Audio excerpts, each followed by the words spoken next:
Hey, it's been a while since I've returned to the Doomed Retrospective that I started this channel with. We last stopped at Doom 3 and its expansions and the BFG edition. Since we're going in reverse order, it's time to look at Doom 64, the PC version. I don't and have never owned an N64. So if you watch my previous videos, you'll know that I usually open up talking about some fond first experience with this game, some sort of anecdote. Unfortunately, I don't have anything interesting to start with when it comes to Doom 64. You see, this was a game that I knew very little about. Matter of fact, I didn't even know it existed for years. I think I first found out about it while watching a lengthy review of Doom 3, and someone brought up how there was another Doom game that tried to take things in a slightly more horror direction. For a while, I felt like this was the Doom game that no one was really talking about, at least from what I had seen. Maybe it's because it was only on the N64 and was never ported anywhere else, until March 20th, 2020 that is. Not only was it ported to PC, it included a bunch of new levels that served to bridge the gap between Classic Doom and the Slayer Saga. I had watched some videos talking about it before, and then after I had learned it existed, I was curious to see how it actually played. Doom 64's PC port was released alongside Doom Eternal,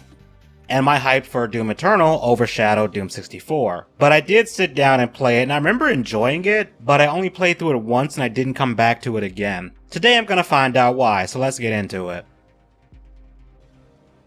So Doom 64 came out in 1997 and was not developed by id. Instead, Midway Games created this. Yeah, that Midway, the guys that made Mortal Kombat and Rampage along with a bunch of other games. According to Wikipedia, Doom 64 began development in 1994, with id Software taking on a supervisor role. It also wasn't going to be called Doom 64. Originally, they were going to call it Doom the Absolution, which, not gonna lie, I think that's a better title than Doom 64. Because my first thought when I heard that title was that it was just the original Doom games ported to the N64, not something completely new. After it came out on April 4th of 1997, the devs wanted to work on a sequel with the title Doom Absolution. Actually, you know what? Doom Absolution sounds better than both the other titles. But this game was meant to be a two-player deathmatch game, but it was cancelled. According to Wikipedia, the reason why is because id wanted them to make an N64 port of Quake. Anyway, let's get into the gameplay.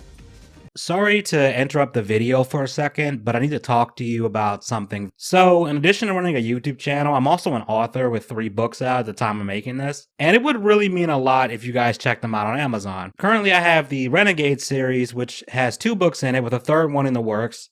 It's a sci-fi action adventure story in the spirit of 90s cartoons and comics. The series follows a team of heroes, each with their own unique abilities, one of them being a sword-wielding, water-bending alien named Ronin. This group, called the Renegades, protect their world from all sorts of threats. The second book, Blackout, has a team following a lead on their arch nemesis, and they end up in their universe's version of Japan. The team find themselves in the crosshairs of a dangerous group of mercenaries and the shadowy group that hired them. As things escalate between them, the mercenaries, and the ones pulling their strings, the entire fate of the island hangs in the balance, as it is plunged into darkness and held hostage with the aid of a powerful weapon called Blackout. If you're looking for something less serious and more whimsical, consider checking out Tales of the Edgeworlds Volume 1. It's a collection of 4 zany, off-the-wall comedy stories set in a broken multiverse, and features characters such as a violent, short-tempered, foul-mouthed, gun-toting space penguin named Edgy, and his crew of oddballs getting into crazy hijinks, involving mutants, space mafias, and vampires that are also from space. It also includes a story about a dorky, clumsy combat android named Mika 227 that tangles with a feared space pirate captain to save some miners. It also recently got an audiobook, which only amplifies the hilarity in these stories, and it really makes the characters jump off the page with the over-the-top voices that the narrator does. The link to my Amazon page for all 3 books will be in the description and in the pinned comment. Back to the video.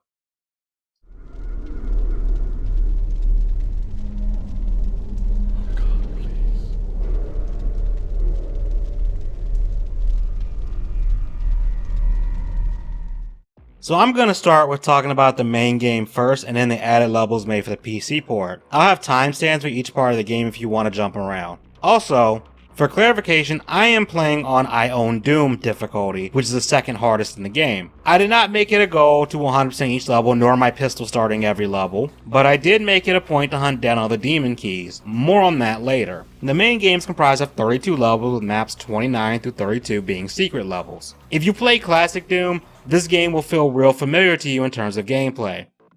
You hold on to all of your weapons, you can sprint as much as you want, there's no stamina meters here, you can't look up or jump, and enemies are sprites, and you have to flip switches and find color-coded keys to progress, and there are plenty of secrets to find and demons to kill.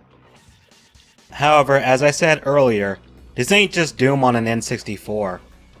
No, the devs made some changes that really make this game stand out. This game goes for more of a horror vibe. I can't say it's full-on horror or that it outright tries to scare you like Doom 3 does, but it definitely has a different vibe, and you know what? It would probably just be easier for me to show you footage of classic Doom versus Doom 64, just for the sake of comparison.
Yeah, that's a different atmosphere, ain't it? There's no rock or mellow blues tunes here. It's just industrial droning and ambient noises that is supposed to make everything feel ominous. Hell in this game, which you spend a lot of time in, has this... I'm not sure if gothic is the right word, but that's the one that jumps out to me.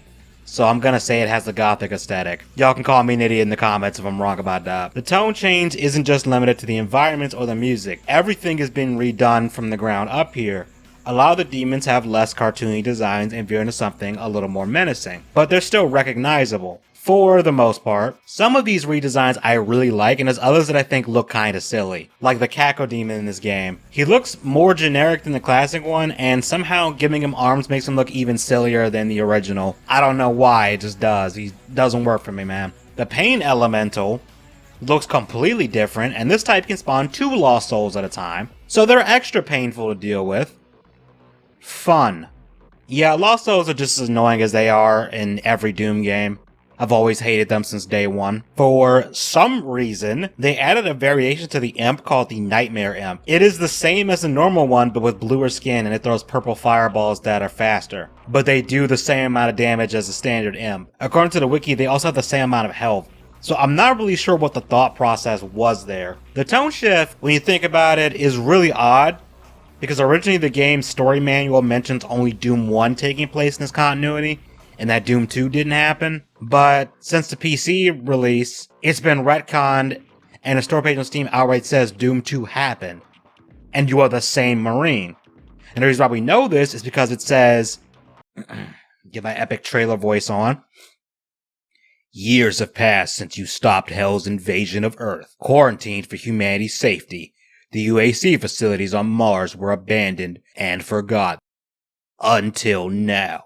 So now the game takes place after Doom 2, and we're the same Marine from that game. Even if we ignore the current version of canon and just stick to the original intent that only Doom 1 happened, you've still faced hordes of demons before, so the horror tone does feel a bit strange. But I have to say, I do like the way the Marine looks with the added body armor. It's cool. Almost every classic Doom enemy made it into this game. Almost. Sadly, the Revenants, Commandos, Spider Mastermind, and the Archvile didn't make the cut. I'm gonna chalk it up to hardware limitations, but it could also be just dev time. I'd be lying if I said that I was upset that some of these didn't make it. I'm fine with the Archviles not being here. All the homies hate Archviles. The Revenants they're kind of here, in spirit at least. I'll explain later. The monsters aren't the only ones that got a makeover. Your weapons also look different too. I really love how they did the chainsaw and the plasma gun. Speaking of the plasma gun, that weapon got changed significantly. You know how in classic Doom the plasma gun does a decent amount of damage and it fires really fast? The Doom 64 version fires slower, but it also seems to do more damage. I dig the blue electric tube on the top. The only thing I don't like about it, and this is a really petty thing, it makes this constant buzzing sound when you have it equipped, and it makes me only want to equip it when I know I'm about to get into a fight because of that. All the weapons from Doom 2 are here. There's also one new weapon they added to the game that actually didn't have a name, but everyone called it the Unmaker because there was a gun called that in the Doom Bible that was never seen in the games. The fan name for it became so popular that it became canon. I'll talk about the Unmaker when I talk about the demon keys and the secret levels. Some of the changes to the weapons are not for the better though. You see the reloading and pumping animations for the shotguns.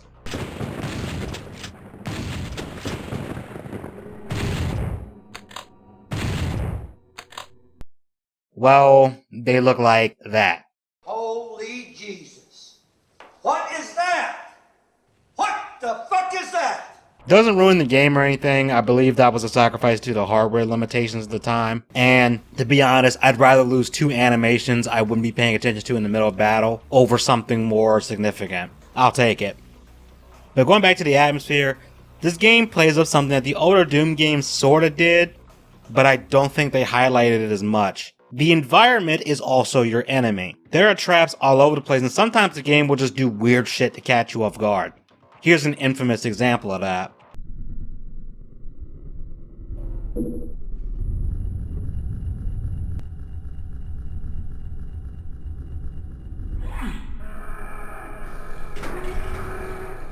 There's one room where in order to make the blue key obtainable, you have to press a switch. However, when you press the switch, this causes the room to activate a ton of traps that launch darts in all directions from multiple sources. You have to run through this area and get the key. You can't wait it out. If you do, the key goes back to being locked down and you have to press the switch again. There's instances where the game activates these turrets that fire homing projectiles like a Revenant, and on I Own Doom difficulty, these hit like a truck and then some. There's plenty of other traps like crushers and pits of lava that you can't escape from if you fall in. Those are fun, said no one ever. Like the original Doom, we start off in a UAC facility. I'm not going to cover every level in the game, but I am going to do some highlights and talk about the good and the bad. So let's go. The first level allows you to access the super secret one called Hectic. What you gotta do is destroy all the barrels in the map, and this triggers a teleporter that is only active for a short while. I don't know how you were supposed to have figured that out. I didn't even know about it until I was playing the game for this video. That actually segues nicely to my biggest gripe with this game. It's cryptic progression. Cards on the table, I am geographically challenged when it comes to these kind of games. I get lost easily. So this is probably more of a me problem. To me, one of the worst experiences in classic Doom is when you flip a switch and you have no idea what that triggered and you have to wander around the map trying to figure out what got changed. Usually this backtracking isn't even broken up by some new enemy encounters. It's just dead air until you figure out, oh, that switch lowered a wall all the way at the start of the level, and you realize you wasted 10 minutes of your life meandering around. Doom 64 loves doing that, especially in some of the early levels, and the devs were some massive trolls too. For example, in the 8th map, Final Outpost, there's a room with switches to get the yellow key. However, the yellow key is sitting on a platform that is raised, so you can't reach it because again, you can't jump in this game. And there's also bars around it. Pushing one switch lowers a platform and the other one gets rid of the bars. But if you interact with that switch, the platform raises again, meaning you can't get the key. So what you have to do here is back out of the room, interact with a random yellow light in the hallway that's just outside. And the only hint you are given, and hint is a strong word here, is that the texture on the ground beneath the key is the same as the one on the light. But it is so easy to miss. And mind you, this would be more forgivable if this was for an optional key that you only needed to find all the secrets or something. But this is mandatory. And this isn't even a late stage in the game either, we're only on level 8. Now I know what you're thinking, oh it's just one level that's cryptic as hell. That's just a one-off, right? Well, no. Level 6 Alpha Quadrant is also a pain in the ass, and it's mostly due to the central bridge. You see, there's a few switches you can trigger that raises a bridge that allows you to get to different parts of the room, and each of these parts have their own switches. When you press the final switch, a platform appears at the other end, but it doesn't connect to where you are. so you can't cross it to get out of the area. So what you're supposed to do is push the switch again after the platform times out and sinks back into the floor. Doing this makes the full bridge raise so you can get out of this area. Yeah, you have to double tap the switch. Why you would think to do that? No idea. The game doesn't indicate that's what you need to do. And this level's not done being a dick either, because there's a part where there's a bunch of platforms you have to jump across, but if you fall, you land into a dark pit full of specters. So I hope you got shotgun ammo or have the chainsaw and speed dial, because you're gonna need it. That's not the dickish part yet. No, it's how you're supposed to get out of the pit. You see, there are stairs, but they are barely protruding from the wall, so unless you are mega attentive or you accidentally hug the wall and find out there's stairs leading back up, I imagine you would be stuck here for a while. There's another bit in level 8 where you activate a switch and you hear it trigger something, but it's not in your immediate view, and the switch resets after a short amount of time. What you're supposed to do is press the switch, then go into the teleporter, and when you do this, it turns out a wall in this room that looks like a dead end lowers briefly when the switch is pressed. The only way I could think you could figure that out is if you looked at the map and saw that there was something beyond that wall. That's just a tad cryptic, ain't it? Speaking of that, one of the secret levels, level 29, Outpost Omega, has one of the most confusing sections. In one of the early rooms in the level, you have to interact with a random terminal on the wall to progress. Something you wouldn't do and wouldn't think to do prior to this, because it just looks like a regular terminal wall texture that doesn't do anything. Now, I get that it's a secret level and getting here is always a challenge, but I feel like hiding a way to progress behind something as vague as that is kind of annoying. But let's talk about the good. In level 2, the Terraformer, there's a really cool bit where the room's lighting is out and there's these triangular lights on the floor and ceiling, and that's your only form of illumination. It's really cool and ominous, and I feel like the devs are just showing off the new lighting system, and I can't get mad at them. There's also a really cool set piece at the end of the area where you activate a machine that punches a hole in the floor, allowing you to progress.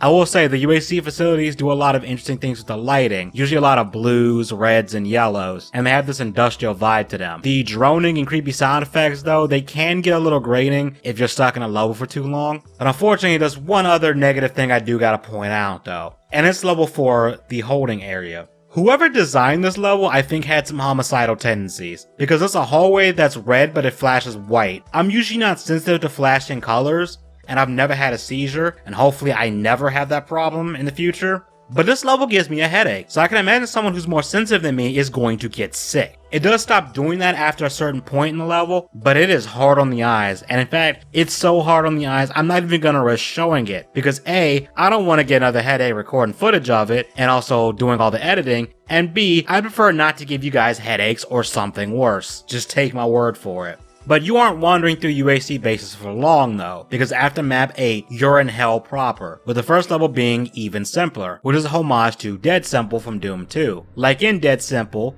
killing certain enemies triggers certain events in a level and expand the arena, and increase the difficulty until everything is over. The Mancubus is introduced here, and the game decides to be evil and throw traps at you on top of spawning pain elementals, which in turn spawn a shitload of lost souls. Hell contains the same ambience you heard in the UAC levels, although some of the levels have these storm effects in the background, and you'll see a lot of fortresses and castle-like areas. Some of the later levels do get creative with the skyboxes. I do like how Hell in this game experiments with cooler color schemes. It's not all fire here, there's a little more going on, which does make it stand out. I really like the level Terrorcore due to the stormy skies and the flooded castle look. The level is also not a pain in the ass to navigate, so that's a plus. Unfortunately though, for some strange reason, the devs decided to have another level with the same aesthetic right after. It's like they wanted me to think these levels were the same. And there's a third level with the same look, but at least that's later on and we get a decent break. But one level I do gotta bring up and talk about Hell is this awful puzzle in the stage called Dark Entries. You know what? I'm just gonna show you the puzzle and then I want you to guess what the answer is.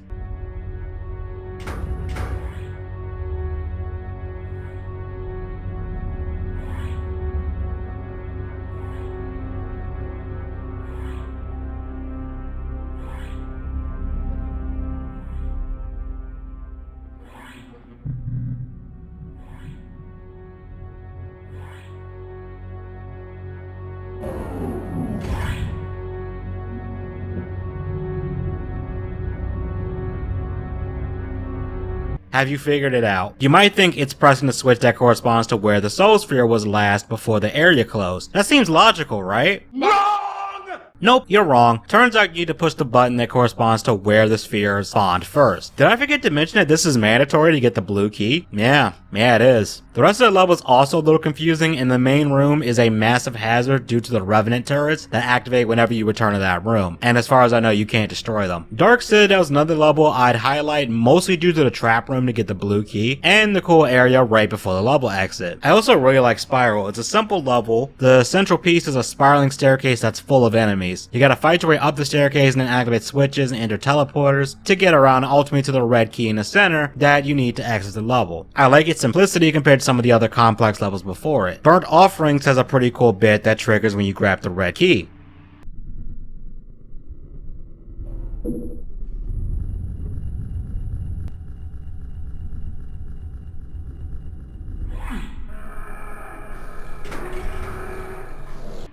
Legit caught me off guard the first time playing this. But a lot of these levels do start to blur together for me, so I'm going to switch over to talk about the Unmaker and the secret levels for a bit. So if you didn't find the first secret level, you won't get the Unmaker until level 12. When you pick it up, the Slayer says, "What the fuck is this?" The name of this gun is never mentioned in game. The way it works is it fires a laser. When you first get the Unmaker, it's not that good. You aren't going to use it for crowd control, or really much of anything. That's because it shares ammo with the BFG and the plasma gun, and both of those guns are better than it, unless you have the demon keys. There are 3 of them, and to get them, you need to find them in 3 of the secret levels, and to do that, you of course gotta figure out how to get to them. The first of the secret levels is Map 29 Outpost Omega. To reach this level, you have to trigger the secret entrance in level 4 by pressing the switches at the end in a specific order. This level isn't really that unique from a visual perspective, but it's memorable, or I should say infamous, for its obnoxious progression. Getting the demon key in this level is a massive pain in the ass and requires you to do some platforming and shooting and triggering switches in a specific order. Once you got the key, the Unmaker gets powered up slightly. The first key increases the speed of the laser, which makes it a rapid fire weapon. I mentioned when I was complaining about how cryptic things are that this level requires you to interact with a random texture on the wall that you would never think to interact with in order to finish the level. When I was playing it for this review, I did not know about that and was wandering around aimlessly for a while until I had to give up and break out a walkthrough. Not a fan of this level if you can't tell, but let's move on. The second secret level, Map 30, the Lair, is pretty neat. Finding this level to me was way easier than finding the one for the first key, and I actually found this on my first playthrough back when this game came out because I was playing without a guide. In level 12, there's a piece of rock you can jump to, and it's in the shape of an arrow. If you jump in the direction the arrow points, you'll phase through the fake wall, and you'll find a teleporter to the secret exit.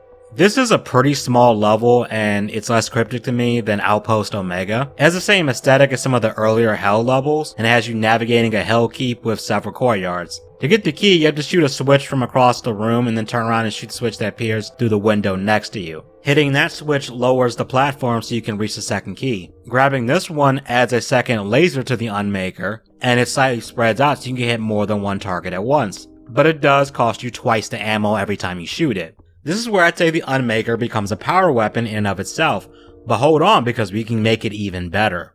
Overall though, I like this level, but I don't feel there's anything that special about it that makes it stand out from the normal Hell levels you would have played up to this point. I would say it's an okay level, it's inoffensive, but it's not really blowing me away here. But thankfully, the last secret level steps things up. In the Void is my favorite level in the game. It also has the most unique visuals. It's set in a giant void, hence the name, that's filled with fog, and you have to travel across these massive bridges and tunnels. I hope you like pain elementals because the game throws a lot of them at you, as well as some of the heavier demons, so you may need to lock in a little bit. Getting the final key is a bit weird though. See, you actually find it early, but it's out of reach and you have no way of getting to it. What you have to do is you basically play through a level all the way to the end and walk right up to the exit. An earthquake will then trigger, and then you need to double back to the room where the key is, and a switch has popped out of the floor. When you press it, you have to race back to another area you couldn't access before. If you do this in time, you can head down that path and get the final key. Now the Unmaker fires 3 lasers at the same time. And this is where the Unmaker lives up to its name because assuming you've got enough cells, it will unmake anything you point it at. The demon keys have one other benefit that will come up when I talk about the final boss. For now, I'll talk about the other secret level, the super secret one called Hectic. I mentioned earlier in the video you gotta destroy all the barrels in the first level and then run to the portal that spawns to get here. Hectic is a troll level. All the items in the starting room are booby-trapped to kill you. I don't think there's a way to get these power-ups without getting killed. Not without hacks, at least.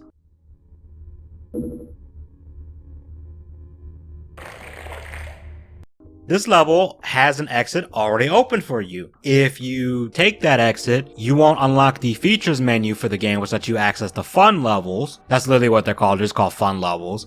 And also it lets you activate the level select. Or you could just look up the password on Google and type it into the setting in the menu. Your call. But the game puts that exit right there to start to be merciful, because this level is hard as shit. Especially if you decide to pistol start it.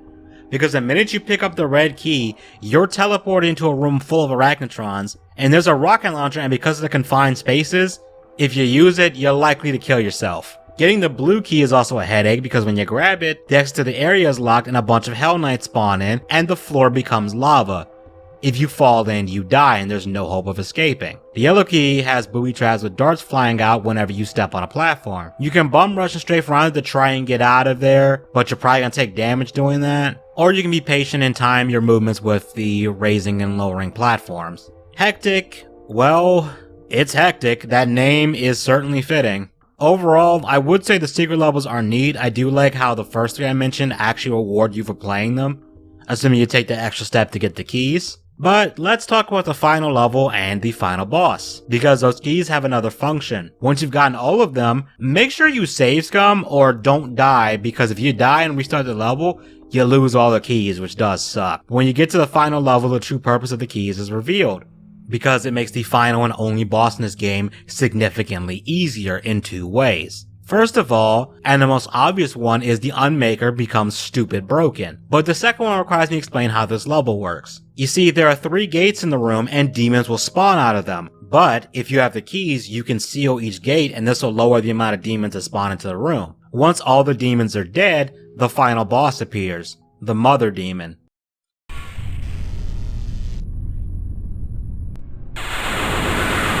This creature is responsible for the demons here, as apparently it revived all the dead demons in the UAC facility and mutated them to be more dangerous. The Mother Demon is mega annoying, especially if you don't use the powered up Unmaker. Her attacks involves unleashing flame trails and homing fireballs like a revenant, and they hit like a truck. If the flame trail touches you, it launches you into the air. Getting hit by one too many of her homing attacks is a death sentence. She's also stupid fast, so you're not outrunning her. This thing is designed to mess you up if you try to circle strafe, because those fire trays will catch you. It's like in a FromSoft game where the enemies have combos that are designed to catch you if you try to roll spam your way through them, or you try to roll backwards to get out of it. You can bank around the gates to try and avoid her homing projectiles, but that's easier said than done. The game does throw you a bone, because there's an invulnerability orb in the arena. Equip the Unmaker, grab that, and fire away.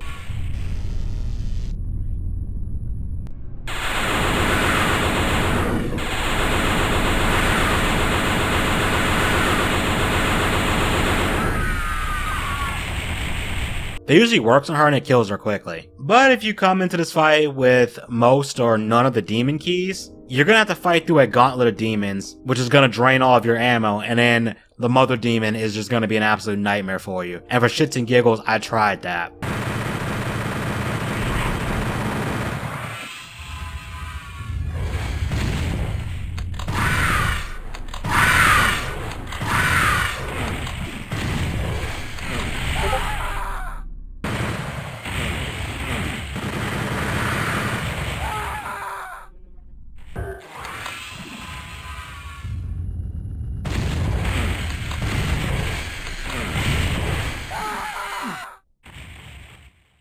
Zero out of 10 would not recommend it. And I hope you love pain elementals, because the game will spam them at you. You better be good at circle strafing, because that's your only chance of surviving the demon gauntlet before the boss. I'm a little bit mixed on this level, because on one hand, it is cool that it rewards you for finding the game's secrets, and that reward is letting you trivialize the final boss with an OP weapon. But given how you lose the keys if you die and you don't reload a save, and the fact that you can straight up miss the secret levels, and I'm pretty sure on my first playthrough I only found 2 out of 3 keys, it's kinda crazy how punishing this level is if you didn't find all the keys. I don't know, it feels a bit unbalanced, because with a fully upgraded Unmaker, it's mega easy.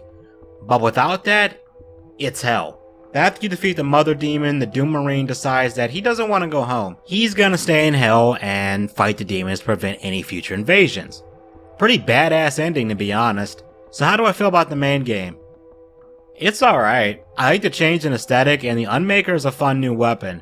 But outside of that and the grimmer environments, there's not much here you couldn't get out of other Doom games or some custom megawads. So it's not a Doom game that I would say you've got to play, especially if you're only a casual fan of Doom. The cryptic nature of some of the levels and the punishing difficulty spike at the final level, if you don't find the demon keys, does sour the experience. Despite it only being 28 levels long if you don't count the secret levels, the game can feel like a drag in some areas. And I do wish there was more new here, like 1 or 2 new enemies or some new weapons besides the Unmaker to mix up the formula.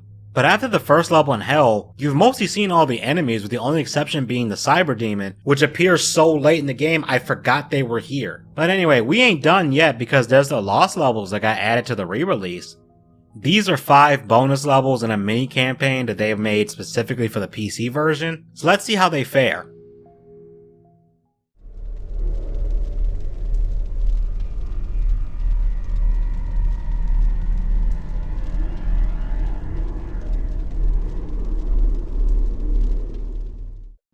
One thing that stands out about the Lost levels is that they are bigger and seem to pile on more enemies, which checks out since they were made for modern systems and didn't have the limitations of an N64. The levels don't add any new creatures or anything, but it does take what's already there and just ramps it up. Since this is only 5 levels long, I'll give my thoughts on each one. Plant Ops is the one and only UAC facility in this level pack.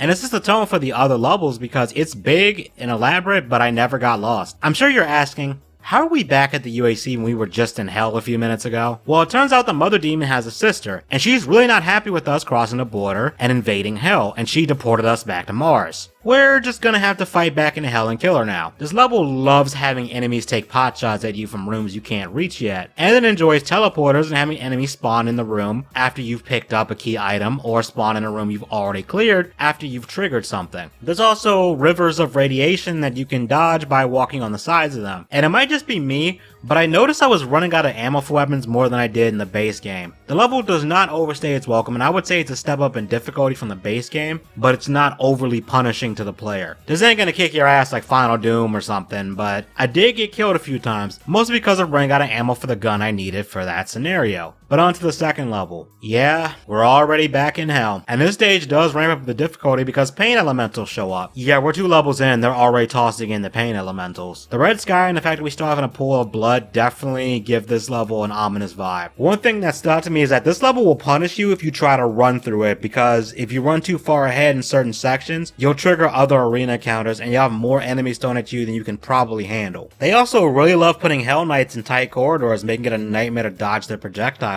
Getting the red key in this level is a task in and of itself because you gotta get the yellow key to unlock another door. When you head through that door, you're in a large area and there's arachnotrons here, and the game decides to be a dick and spawn more of them as you're moving around to get the blue key to trigger a switch that summons the red key. Even after you do all that, you still can't get the red key though, because you have to face a group of arachnotrons and pain elementals first. Then you can backtrack to the red door and fight some more demons to escape. Like I said with the previous level, I didn't get confused or lost as to what I needed to do. Everything felt really straightforward, and I love the way this level looks and also the uptick in difficulty. Again, it's still not like ridiculously brutal, but it can mess you up if you try to run too far ahead. But on to Cold Grounds. This level has that blue stormy aesthetic that a lot of levels in the base game have, but it feels bigger as you fight your way into this giant fortress and up and down the different levels. There's even a neat puzzle you have to solve by switching the faces on tiles on certain walls in the room so they match the order that's found near the entrance. For every face that's in the right order, the pedestal lowers some, so it's easy to figure out if you're doing it correctly. But this place loves placing enemies in elevated positions to snipe you. The entire perimeter is full of imps just taking shots at you. And the inner areas have arachnotrons in cages ready to blast you to pieces if you decide to stay still. Despite the size, it's not a chore to navigate and the level flows pretty well. Overall, I like this one too. Next up is Wretched Vats, and that level lives up to its name because that opening courtyard is adorned with gore, and there are rivers of blood throughout. There's cages everywhere, and in general, it just feels like a place you really don't want to be in. One thing this level does that I'm a sucker for is it loops back to previous areas as you get the keys to progress, and usually when you loop back, you're not that far from where you need to use the key. The door in the central area you unlock with the red key leads to a room where you can see the exit, but you gotta lower the barriers, and to do that you gotta get the other 2 keys. When you try to get the blue key, the game remembers, oh yeah, traps were a big emphasis in the main game, and it decides to have darts flying constantly once you raise the doors to get the key. And don't relax once you pick it up though.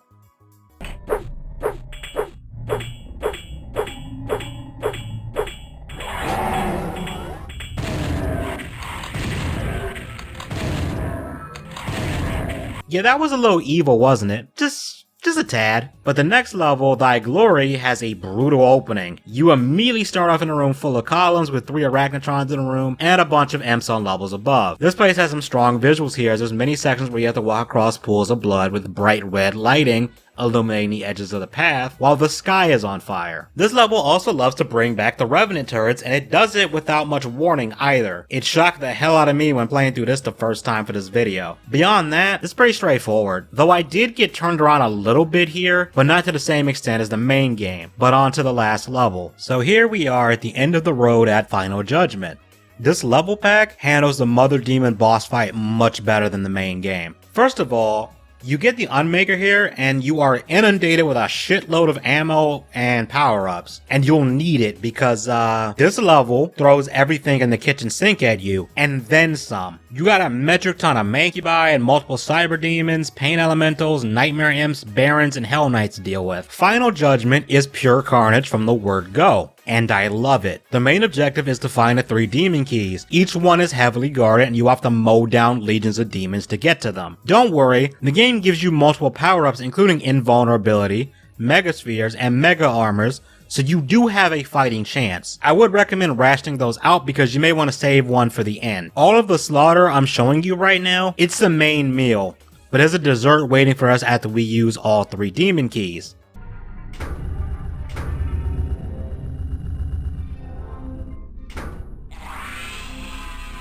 Yeah, it's the Mother Demon again. Oh, I'm sorry. My bad. The game calls this one the Sister Resurrector. Honestly, that's kind of a cool name. But she's identical to the Mother Demon. Like in the original, each key powers up the Unmaker. If you were smart and saved an invulnerability, you can absolutely annihilate this thing in a few seconds with the Unmaker.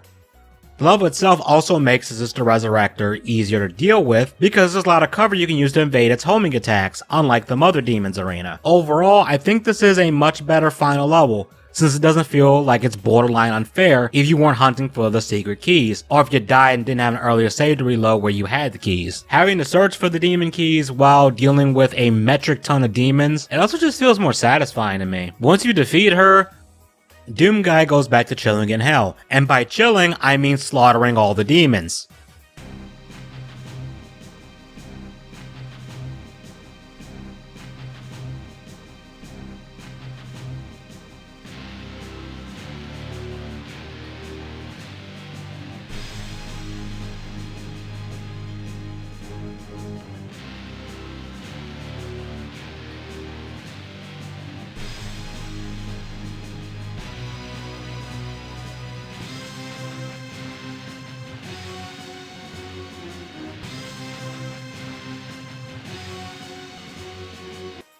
You know what's funny? Pretty much every criticism I have for the base game, the lost level's fixed. The progression is far less cryptic and each level is unique and none of them blurred together to me. It feels like a greatest hits collection of all the best parts of Doom 64. But better, since the game can load more enemies at once due to new hardware. I know that's not really fair to the original since it was designed for an N64, but hey, it is what it is. None of the levels feel like they overstay their welcome here, and I always had some idea of what to do and where to go. Only a handful of times did I get turned around, and that was mostly in Thy Glory. If you can't tell, I enjoy the lost levels more than the main game. But I've talked long enough, let's wrap this up.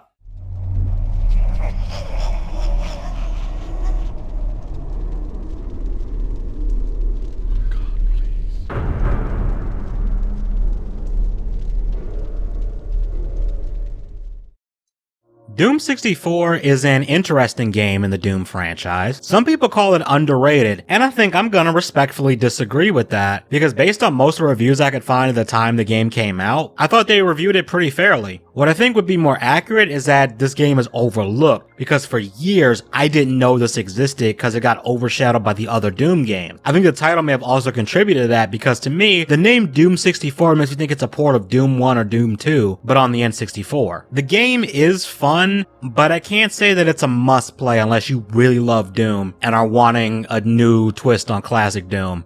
But even then, now that I think about it, assuming you are playing on PC, there's a lot of custom megawatts out there that blow this game out of the water.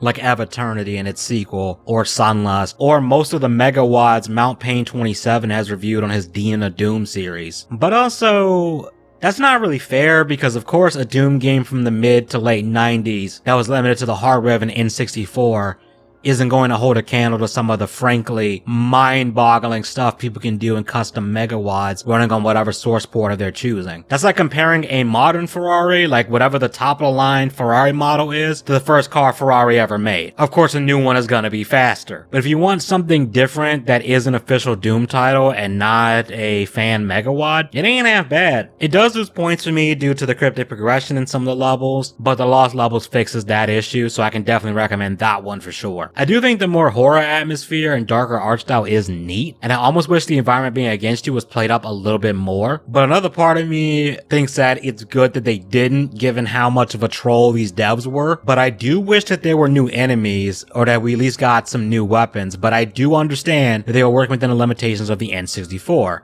You know what, I probably don't need to say it, but just in case someone thinks I'm bashing on the Nintendo 64, when I say that, I'm not. Just in case that was unclear, I'm not dissing that console at all. But going back to Doom 64, I would say what we got is solid, but let me know what you guys think. Are you a fan of Doom 64? Where does it rank for you among the list of other Doom games? Because next up in the Doom list is Final Doom, and this is another one that I've actually not played all the way through before, but from what I've played, it's pretty brutal, especially Plutonia Experiment. So that's gonna be fun. But if you guys liked the video, please consider leaving a like and commenting and hyping the video if you have that feature, and just sharing it around, and consider subscribing.